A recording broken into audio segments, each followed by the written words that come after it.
What idiotic rule did your parents make up that cost them their lives? I was giving our golden retriever Doodle his medicine when my dad ripped the pill bottle away from my hand. Stop babying that dog. He's never going to get better if you keep coddling him. Doodle had been sick for 2 weeks with some kind of stomach issue. The vet prescribed medicine that had to be administered every day, but apparently that was wrong according to my parents' new philosophy about independence. From now on, the dog takes care of himself. That's how animals in the wild do it. Dad tossed the pills on the counter. Mom nodded along enthusiastically. You're making him weak. Dogs have natural healing abilities when we don't interfere. I stared at them in disbelief. Doodle was 12 years old and had been throwing up for days before I finally convinced them to take him to the vet. Now they wanted him to heal himself like some kind of wolf in the wilderness. But I knew better than to argue when they got like this. The next morning, Doodle was whimpering by his empty food bowl. See? He's not even that hungry. You were overfeeding him, Mom said proudly. By day 3, I found him lying in the bathroom on the cool tiles, panting heavily. When I tried to give him water from my hand, Dad caught me. What did we say? Let nature take its course. Nature's course apparently involved Doodle vomiting bile on the living room carpet. Mom just sprayed some Febreze and declared that he was purging the weakness. A week into their new independence program, Doodle could barely walk. His ribs were showing and his golden fur had lost all shine. He spent most of the day sleeping in dark corners. When he did move, it was with this weird, stiff walk that made my stomach twist with worry. He's building character, Dad announced at dinner while Doodle lay motionless in the corner. That's when Doodle started acting strange. Not sick strange, but different. He'd stare at my parents for long periods without blinking. His lips would curl back, showing his teeth in what wasn't quite a smile. When Dad walked by, Doodle would track his movements with laser focus. Look, he's getting his spirit back, Mom celebrated, but I noticed the foam, just a little at first around his mouth. Doodle had started drooling excessively and pawing at his face. He'd snap at invisible things in the air and growl at shadows. His eyes had taken on this glassy, unfocused quality that sent chills down my spine. 2 weeks after the medication stopped, Doodle seemed to rally. He was suddenly energetic in a frantic, manic way. He paced the house endlessly and barked at nothing. My parents were thrilled, thinking their tough love had worked. See? We told you he just needed to fight through it himself. Dad reached down to pat Doodle's head. That's when everything changed. Doodle's personality shifted like someone had flipped a switch. The sweet dog who'd slept in my bed since I was 5 was gone. In his place was something wild and dangerous. He'd bare his teeth at any movement and lunge at people walking by. It's just a phase. He's re-establishing his dominance, Mom explained as Doodle cornered the mailman. The aggression got worse daily. Doodle attacked his own reflection in windows. He chewed through his leash and destroyed furniture. Strange noises came from his throat like nothing I'd heard before, guttural sounds that raised the hair on my neck. My parents finally started looking concerned when Doodle tried to bite the neighbor's kid through the fence. The boy was just walking by when Doodle went ballistic, slamming against the chain link and snapping wildly. Foam flew from his mouth as he barked himself hoarse. Maybe we should call the vet, Mom suggested nervously. No! We committed to this. He's almost better, Dad insisted. That night I heard Doodle prowling the hallway. He was growling. White foam was pouring out of his mouth and there was blood on the floor. I grabbed my phone, but my fingers wouldn't work right. They kept slipping on the screen and I had to try 3 times just to get the passcode in. Doodle's growling got louder and deeper, like something was stuck in his throat. I could hear his claws scratching against the hallway wall, leaving marks I knew would be there in the morning. I backed up slowly until my legs hit the bed, and then I moved sideways toward the door. My whole body was shaking as I pushed the door closed as quietly as I could. The click of the latch sounded incredibly loud in the silence between Doodle's growls. I pressed my back against the door and just stood there breathing hard, my phone still in my hand with the emergency screen pulled up. Through the door, I heard Dad's voice yelling at Doodle to go lay down. But he didn't sound angry like usual. He sounded scared, really scared, and that made everything worse because Dad never sounded like that. Mom was crying somewhere in the house, saying something I couldn't make out clearly. Then I heard Dad's voice again, sharper this time, telling her it was just the adjustment period and to stop being dramatic. Mom said something about calling the vet, but Dad cut her off completely. I heard their bedroom door slam, and then everything got quiet except for Doodle's pacing in the hallway. I pulled up my messages and texted my best friend asking if I could stay at his house tomorrow. I didn't explain why because I didn't know how to explain any of this. He texted back immediately asking if everything was okay, and I just said, yeah, family stuff. Then I locked my door and pushed my desk chair under the doorknob like I'd seen in movies. I sat on my bed with my back against the wall and started searching Doodle's symptoms on my phone. I typed in foaming mouth and aggression in dogs, and the results made my stomach hurt. Every single article mentioned rabies. I read about how it attacks the brain and makes animals violent and confused. I read about how there's no cure once symptoms start, and how it's almost always fatal. The article said rabies makes dogs afraid of water and sensitive to light and sound. I thought about how Doodle had been avoiding his water bowl and hiding in dark corners. I found a veterinary emergency hotline number and saved it in my contacts even though I knew Dad would never let me call it. My hands were still shaking as I scrolled through page after page of information. Every symptom matched exactly what was happening to Doodle. The excessive drooling, the aggression, the weird stiff walk, the foaming at the mouth. It all fit perfectly, and I felt sick knowing what that meant. I stayed awake most of the night listening to Doodle move around downstairs. When morning finally came, I heard Dad leave for work early, his truck starting up in the driveway. I waited a few more minutes before opening my door carefully. Doodle was lying in the corner of the living room completely still. His eyes were open, but he wasn't really looking at anything. His breathing was fast and shallow, like he'd been running.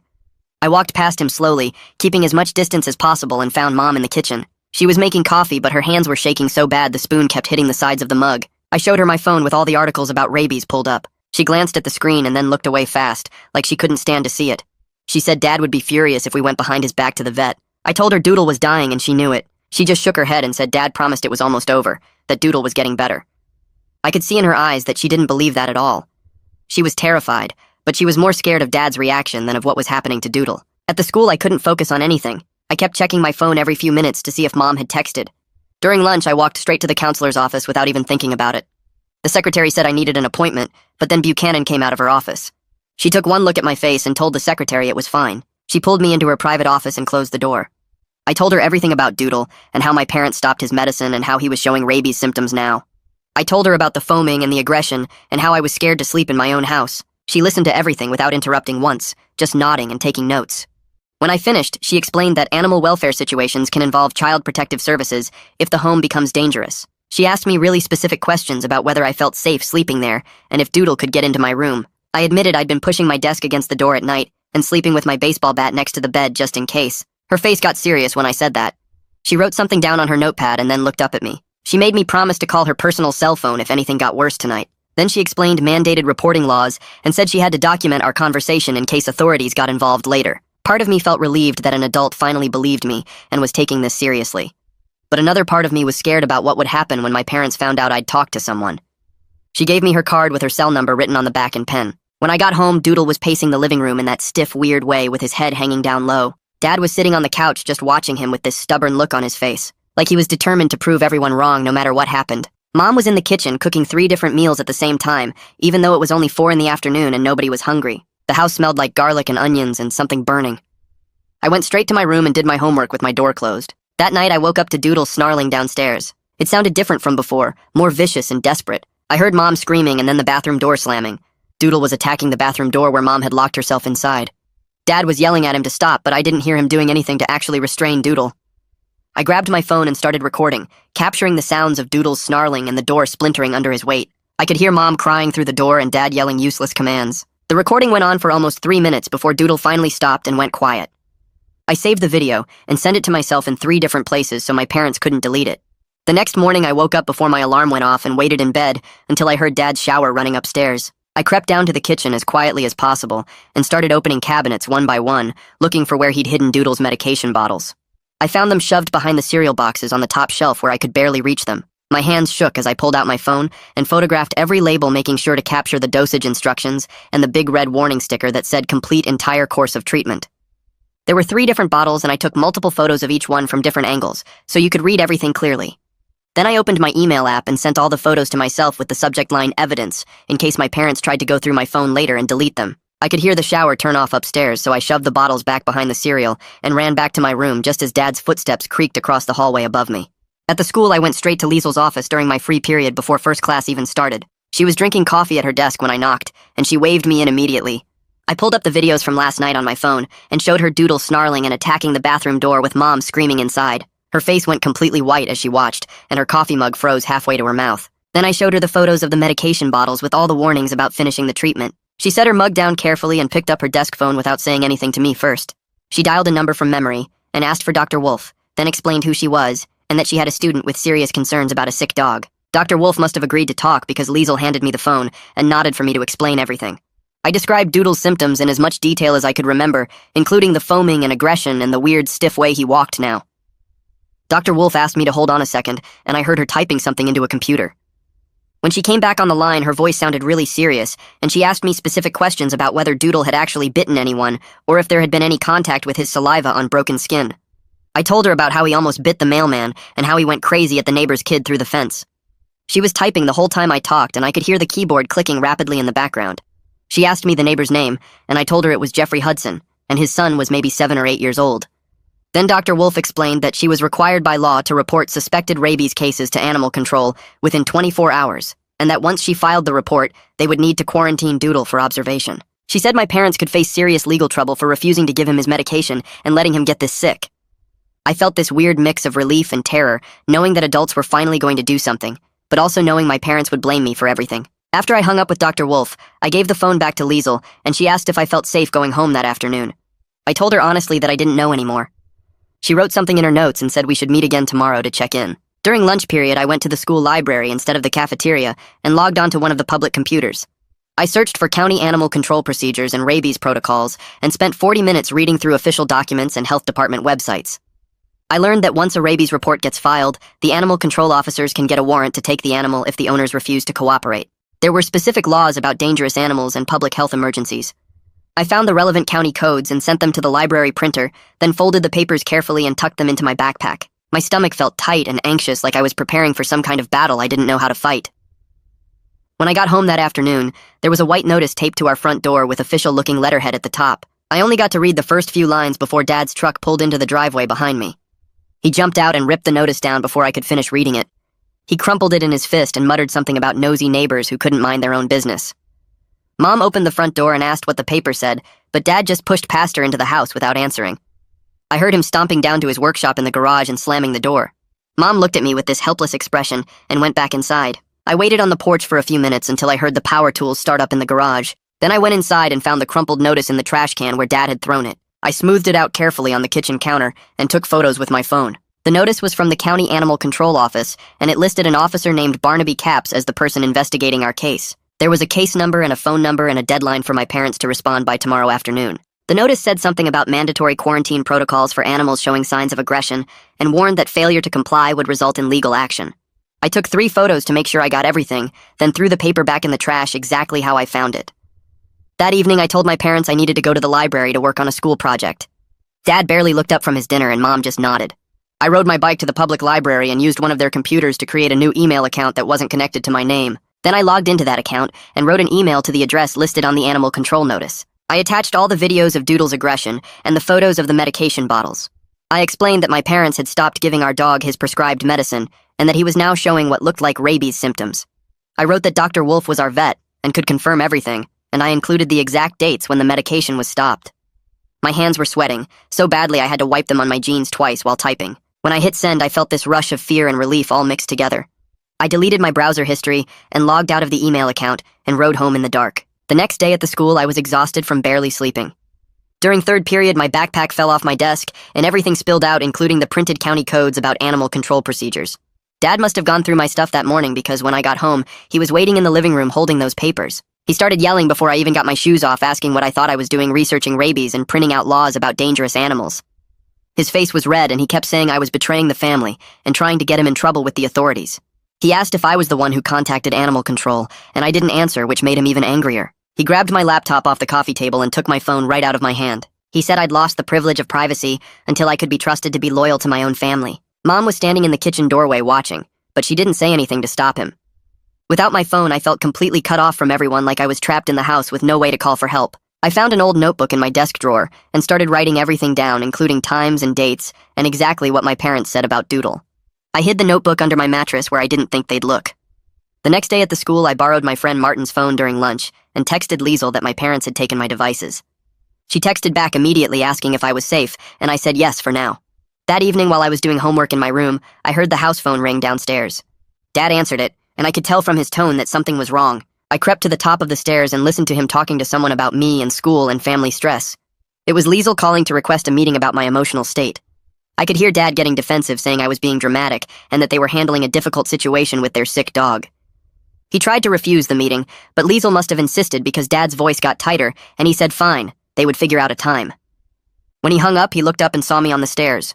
He didn't say anything, but his expression made it clear he knew I'd been talking to people at the school about what was happening at home. 2 days later, someone knocked on the front door while I was doing homework in my room. I heard Dad answer it and recognized Mr. Capps' voice immediately asking about our dog's welfare. My stomach dropped and I crept to the top of the stairs to listen. Dad put on this smooth, calm voice and said Doodle was doing much better and resting comfortably in his bed. Mr. Capps asked if he could see the dog to verify his condition for the report. Dad paused for just a second, then said, Doodle was actually at a grooming appointment right now getting cleaned up. I could see Mr. Caps from my position on the stairs and watched him glance past Dad to our driveway where our car was clearly parked. He looked back at Dad with this expression that showed he knew it was a lie. Mr. Caps pulled out a tablet and started typing notes, while Dad stood there in the doorway getting more tense by the second. The animal control officer asked when Doodle would be back from this grooming appointment, and Dad said probably in a few hours. Mr. Caps nodded slowly, then reached into his jacket pocket and pulled out an official-looking document. He handed it to Dad and explained it was a formal warning notice requiring us to produce Doodle for examination within 48 hours. If we failed to comply, he would return with a warrant and law enforcement. Dad took the paper with a tight smile and said that wouldn't be necessary because Doodle was fine. Mr. Caps looked past Dad into our house one more time, then walked back to his truck. I watched through the window as he sat in the driver's seat for a minute, writing more notes before starting the engine. As soon as his truck disappeared down the street, Dad spun around and saw me on the stairs.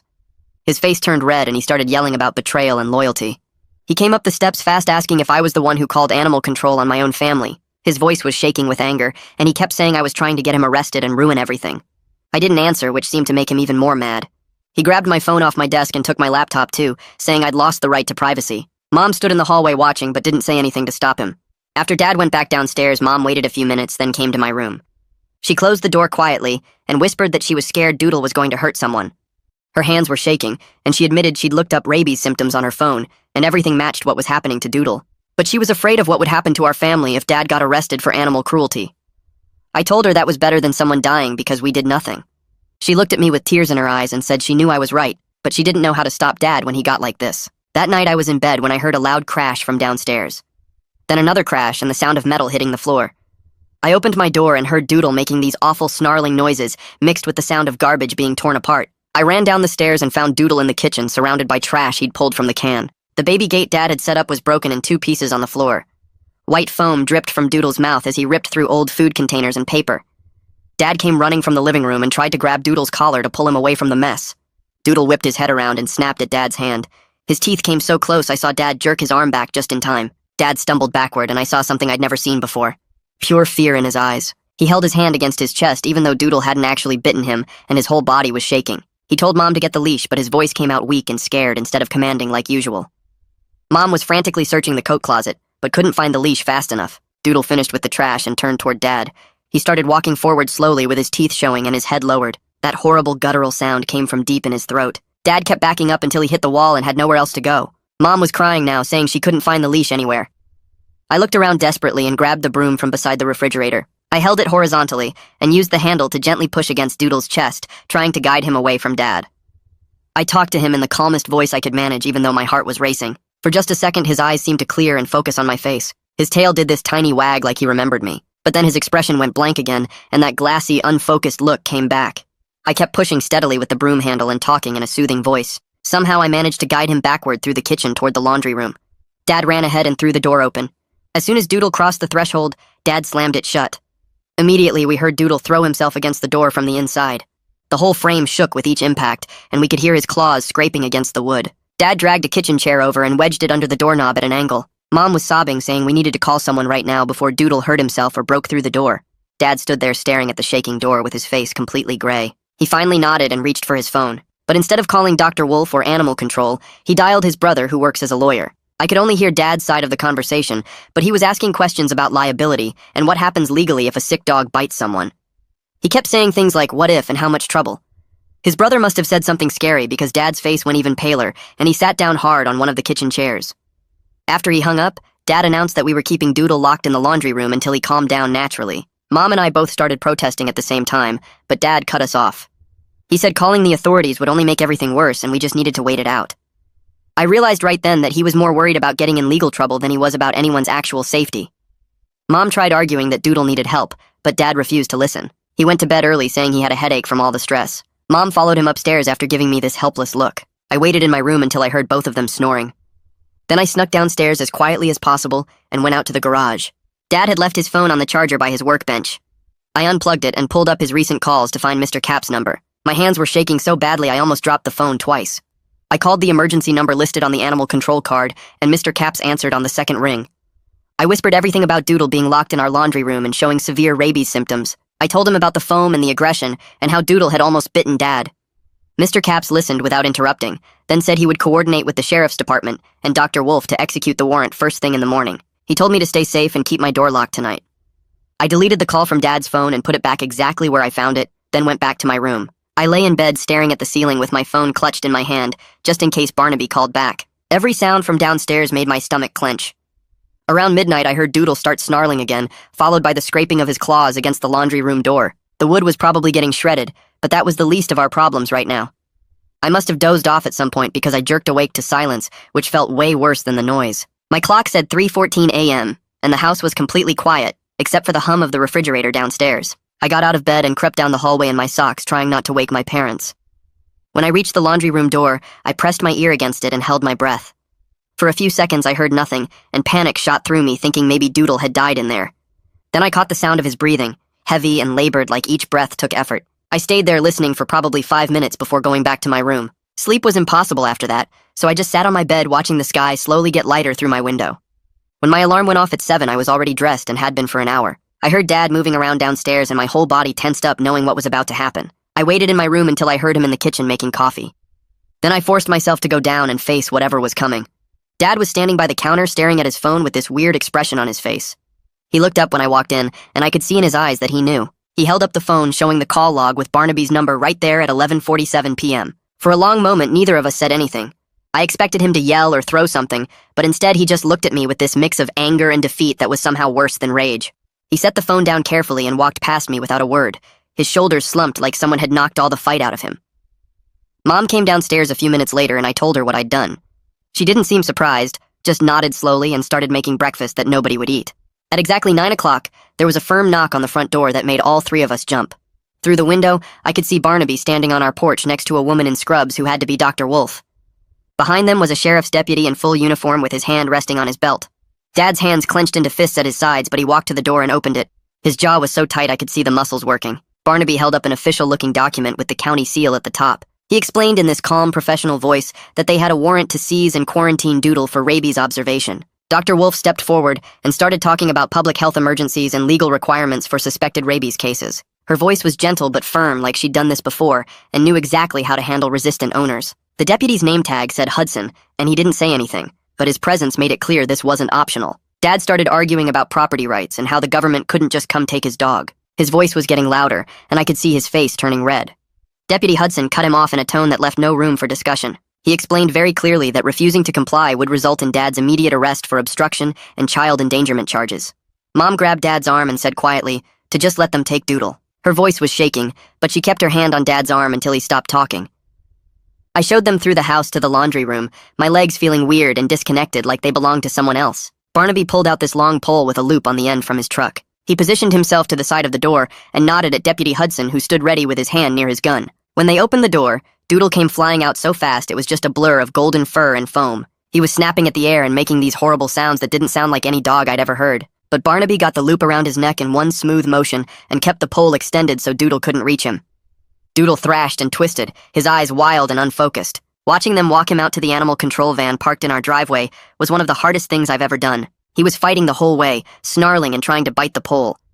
This wasn't the dog who used to sleep curled up at the foot of my bed, or who would rest his head on my lap when I was sad. Dr. Wolf came over and put her hand on my shoulder. She said quietly that I did the right thing, and that I probably saved lives by making that call. Her eyes were kind, but also sad, like she'd seen this happen too many times.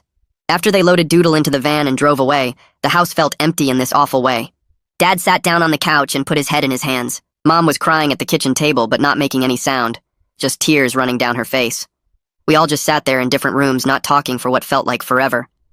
Then Deputy Hudson came back inside and pulled out a notebook. He explained that both Dad and Mom would be receiving citations for animal cruelty and reckless endangerment. There was a court date in 3 weeks, and they would need to appear before a judge to answer the charges. He also said very strongly that Dad needed to start rabies shots immediately, since he'd had close contact with Doodle's saliva when Doodle almost bit him. Dad tried to wave it off, saying Doodle never actually broke skin.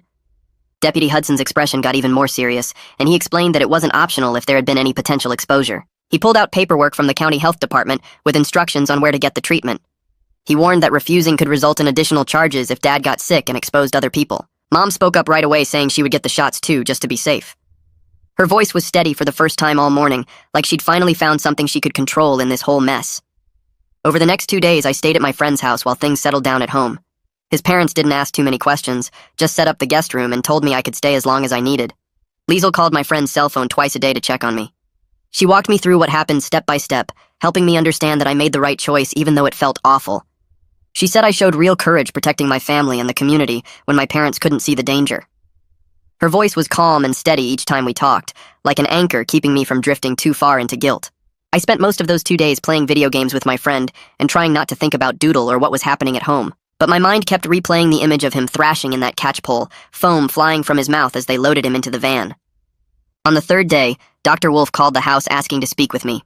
My friend's mom handed me the phone with a concerned look on her face. Dr. Wolf's voice was gentle, but I could hear the sadness underneath when she told me Doodle tested positive for rabies. They had to put him down to complete the testing because that's the only way to confirm rabies for sure. She said she was so sorry, but it was necessary to protect public health and make sure everyone who had contact with him could get proper treatment. I thanked her for calling and hung up, then went to the guest room and cried for over an hour. I cried for the sweet golden retriever who used to curl up on my bed every night. I cried for the horrible way he died, scared and aggressive and nothing like himself. I cried because my parents' stubbornness had killed him just as surely as the virus did. The health department launched a full investigation into everyone who had contact with Doodle over the past 2 weeks. Jeffrey Hudson's young son had to start the complete rabies shot series as a safety measure since Doodle had tried to bite him through the fence. Jeffrey and his wife Monica were furious with my dad, understandably so. Their kid had to get painful shots in his stomach because my parents refused to give Doodle his medication. The mailman also needed treatment after Doodle cornered him during a delivery. I heard through my friend's mom that there was talk of civil lawsuits from multiple people. The county was building a case file with witness statements and veterinary records. Every person Doodle had contact with had to be tracked down and warned about potential exposure. When I finally went home 4 days after they took Doodle away, the house felt completely wrong without him. It was too quiet and empty in a way that made my chest hurt. Dad was on his 3rd rabies shot and having bad side effects that left him exhausted and sick to his stomach. He spent most of his time in bed or on the couch looking gray and miserable. Mom had been cleaning obsessively, scrubbing every surface Doodle might have touched with bleach and disinfectant. The house smelled like chemicals, and the laundry room door stood open showing the bare floor where his bed used to be. She'd thrown out his food bowls, toys, and collar. Every trace of him was gone like he'd never existed. That evening, my parents and I had the most awkward conversation of my life sitting around the kitchen table. Dad admitted he'd been scared about the vet bills piling up and convinced himself that natural healing would work instead. He showed me some of the online forums he'd been reading, full of people claiming veterinarians were just trying to make money off worried pet owners. The posts talked about dogs healing themselves through fasting and natural immunity, with success stories that sounded too good to be true. He said he wanted to believe it because we couldn't afford hundreds of dollars in vet care on top of everything else. Mom said she should have trusted her own instincts instead of going along with Dad's plan. She knew something was seriously wrong with Doodle, but she let Dad convince her to wait it out. Her voice shook when she said she'd never forgive herself for not speaking up sooner. 3 weeks later, the court date arrived, and we all drove to the county courthouse in complete silence. My parents had hired a lawyer who worked out a deal with the prosecutor ahead of time. They pleaded guilty to reduced charges of animal cruelty and reckless endangerment in exchange for probation, fines, and mandatory animal welfare education classes. The judge was stern-faced and serious when he talked about the severity of letting a rabid animal go untreated. But he noted that no humans were ultimately bitten and that my parents were cooperating fully with all health department requirements. He sentenced them to 2 years probation, $1,500 in fines, and 60 hours of animal welfare education. He also banned them from owning any pets for 5 years. Dad's jaw was tight when he agreed to the terms, but he signed all the paperwork without arguing. Jeffrey and Monica Hudson decided not to pursue a civil lawsuit after my parents agreed to pay for all their son's rabies treatment costs. That came to almost $3,000 for the full shot series and medical monitoring. The mailman was still considering legal action, but his union lawyer was handling it, so we didn't know what would happen there. Our neighbors were polite when we saw them outside, but kept their distance now. Nobody stopped to chat when we checked the mail or worked in the yard. I didn't blame them one bit for being cautious around our family after what happened. I started seeing Liesel regularly at the school to work through everything that happened. We met in her office twice a week during my study hall period. She helped me process the trauma of watching Doodle get sicker and more dangerous every day. She also worked with me on the guilt I felt about having him taken away, even though I knew it was the right choice. Liesel was patient and never rushed me through the hard emotions. She helped me understand that I didn't cause any of this situation. I responded the best way I could to an impossible crisis that my parents created through their choices. She said most teenagers wouldn't have had the courage to go against their parents to protect everyone involved.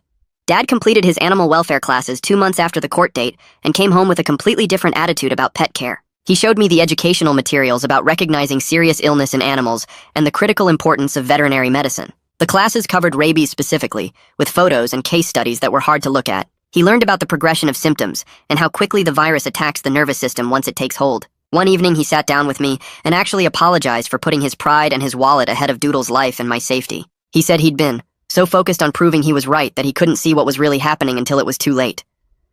Mom started attending a support group for people who had experienced family crises and traumatic events. She went every Thursday evening at the community center and came home looking tired but somehow lighter.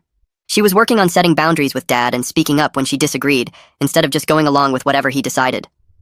Their relationship was different now, more honest, but also more tense in ways I could see during dinner conversations. They talked through decisions instead of Dad just announcing what would happen. It was awkward sometimes, but better than the blind agreement that had led to Doodle's death. 3 months after everything happened, I filled out an application at Pets Paradise, the local pet store near the grocery plaza. The manager called me back the same day, and I started the following weekend stocking shelves and cleaning animal enclosures. Being around the parrots and hamsters and fish tanks felt good in a way I didn't expect. My first week, I noticed one of the guinea pigs sitting hunched in the corner not eating his pellets. I told my boss and she checked him over, finding an infected tooth that needed treatment. She asked how I knew to look for that, and I explained about watching Doodle get sick, learning to spot the small signs. She nodded slowly and said that kind of awareness was rare in teenage employees. By my second month, she had me helping customers pick out proper supplies and answering questions about pet health. I'd explain about nutrition labels and the importance of regular vet checkups, thinking about how different things might have been if my parents had listened to that advice. The paychecks weren't huge, but I opened a savings account at the bank across from the school. I deposited most of each check, keeping only enough for lunch money and gas. The account was labeled College Fund, and I'd check the balance on my phone, watching the numbers climb slowly. I started researching veterinary medicine programs and animal welfare degrees, printing out information about admission requirements and course descriptions. One afternoon, Dr. Wolf stopped by the pet store to buy food for her own dogs. She saw me restocking the leash display and came over to say hello. We talked about my job, and she mentioned that her clinic was looking for volunteers to help with basic tasks like cleaning kennels and assisting with exams. She said I could start once I turned 16 in a few months, learning hands-on about veterinary work. I thanked her about 5 times and she laughed, saying I'd earned the opportunity by handling an impossible situation with courage. At home, things were slowly getting better with my parents, but everything felt different from before. I didn't trust them the same automatic way I used to, and they knew it. Dad started including me in conversations about bills and money worries, showing me the budget spreadsheet and asking my opinion on where to cut expenses. He'd explain why certain things cost more than expected and admit when he'd made mistakes with spending. It was weird having that much information about adult problems, but also better than being kept in the dark. Mom asked my input on family decisions too, like where to go for dinner or what movie to watch. Small stuff, but it showed they were trying to treat me more like an equal. Dinner conversations were still awkward sometimes, with long silences and careful word choices, but at least we were talking honestly instead of pretending everything was fine. One Saturday afternoon, Jeffrey Hudson knocked on our front door, holding a plate covered in foil. I answered and he smiled, saying his son had finished all the rabies shots with no problems. The doctor said there were no lasting effects and he was completely healthy. Jeffrey thanked me for calling animal control when I did, saying the situation could have been much worse if Doodle had actually bitten someone. His wife Monica had baked chocolate chip cookies as a peace offering and wanted us to have them. I took the plate and thanked him, feeling relieved that they didn't hate us anymore. Over the next few weeks, I noticed other neighbors being friendlier too, waving when we checked the mail and stopping to chat about normal things like weather and lawn care. The tension that had hung over our street for months was finally easing. Liesel asked me to write a detailed account of everything that happened with Doodle for the school records. I spent a week typing it all out, describing the symptoms I noticed and how my parents reacted and what made me finally call for help. It was hard reliving those weeks, but also helpful to organize everything in writing. I gave Liesel the document, and she said it was incredibly valuable for understanding how students cope with dangerous home situations. A month later, she told me the school district's crisis response team was using my account as a case study for training counselors. They wanted to teach other adults how to recognize when teenagers need help, but are scared to ask directly. Knowing my experience might help other kids in similar situations made the whole nightmare feel less pointless. 6 months after losing Doodle, I drove to Riverside Park and sat on the wooden bench where we used to rest during our evening walks. I brought the red collar he wore as a puppy, before we got him the bigger adult one. The leather was cracked and faded, but I could still see his name stamped on the tag. I sat there for an hour just remembering the good years before everything went wrong. How he'd sleep at the foot of my bed and steal socks from the laundry basket and get excited about car rides. It was sad, but also peaceful, like I was finally able to say goodbye properly instead of just having him ripped away. I left the collar hanging on the bench armrest, a small memorial in his favorite spot. Dad got a raise at work that fall and surprised us by making a donation to the county animal shelter. He showed me the receipt, $500 given in Doodle's name to help other animals get proper medical care. It was his way of making amends, and while it didn't fix what happened, it showed he was genuinely trying to do better. The shelter sent a thank you card and put Doodle's name on their donor wall. Mom cried when she saw it. Around the same time, Liesel started connecting me with younger students who were dealing with tough family situations. Nothing as extreme as mine, but kids who felt stuck or scared or confused about problems at home. I'd meet with them during lunch period and just listen, sharing parts of my story when it seemed helpful. One kid's parents were fighting constantly and he didn't know how to handle it. Another girl's mom had started drinking too much and she felt responsible for fixing it. I told them what I'd learned about asking adults for help and recognizing when situations were beyond their control. Knowing I could help others made me feel less powerless about everything I'd been through. My parents completed their probation requirements 4 months ahead of schedule. They attended extra animal welfare education sessions voluntarily and paid off all the fines early. At the final court hearing, the judge reviewed their file and noted their exceptional compliance. He officially closed their case and said he was impressed by their commitment to making things right. They thanked him quietly, and we left the courthouse looking relieved but also humbled. Dad said later that he'd never forget how close we came to causing a real tragedy. The acceptance letter from State Veterinary College arrived in March for their summer program. It was a 6-week intensive for high school students interested in animal medicine, with hands-on learning and college credit. Dr. Wolf had written my recommendation letter describing how I handled the crisis with Doodle and recognized the symptoms other people missed. I got accepted along with 19 other students from across the state. I was excited and nervous about starting this new path, knowing it came from the worst experience of my life, but feeling ready to turn it into something positive. The program starts in 6 weeks, and I've been preparing by reading veterinary textbooks from the library and watching surgery videos online. Mom notices me studying at the kitchen table one evening and sits down across from me, something she never would have done before when she was just going along with whatever Dad said. She asks what I'm learning, and I explain about canine anatomy and common health problems, and she actually listens and asks follow-up questions instead of just nodding. Dad comes in from work and joins the conversation, admitting he wishes he'd paid more attention to Doodle's symptoms instead of pretending everything was fine. They tell me they've been seeing a couples therapist every Tuesday to work on their communication and decision-making, and I can see it's actually helping because they're talking to each other honestly now instead of just agreeing to avoid conflict. The house feels different these days, lighter somehow, like we're not all walking on eggshells waiting for the next crisis. We have family dinners where we actually discuss problems instead of ignoring them, and when Dad got worried about a big expense last month, he told us about it instead of making some reckless decision to avoid it. 3 weeks later, Mom suggests we plant a tree for Doodle on what would have been his 13th birthday. Dad surprises me by agreeing immediately, even getting emotional about it, which I've never seen from him before. We drive to the nursery together and pick out a young dogwood tree with white flowers, and Dad insists on paying for it himself. In the backyard, we take turns digging the hole, and Mom brings out a photo album of Doodle from when he was a puppy. We share our favorite memories while planting the tree, laughing about the time he ate an entire birthday cake off the counter and how he used to steal socks from the laundry basket. Dad tells a story about Doodle learning to swim that I'd never heard before, his voice cracking a little. Mom cries, but in a good way, saying she's sorry she didn't fight harder to get him proper care. I tell them I forgive them, and that I know they were scared and confused, and we stand there together looking at the newly planted tree. Senior year starts in 2 weeks, and I'm heading into it with clear goals about becoming a veterinarian and helping other animals. My family isn't perfect, and we never will be, but we're honest with each other now about our fears and mistakes. I know I have the strength to stand up for what's right even when it's hard, even when it means going against people I love. The whole terrible experience with Doodle taught me that sometimes loving someone means making the hardest choice to keep everyone safe, and I would do it again if I had to. And that's the wrap-up for this one. I always try to leave you with something to think about, not just something to listen to. And hopefully there's at least one piece you'll carry with you. Subscribe so the next story finds you.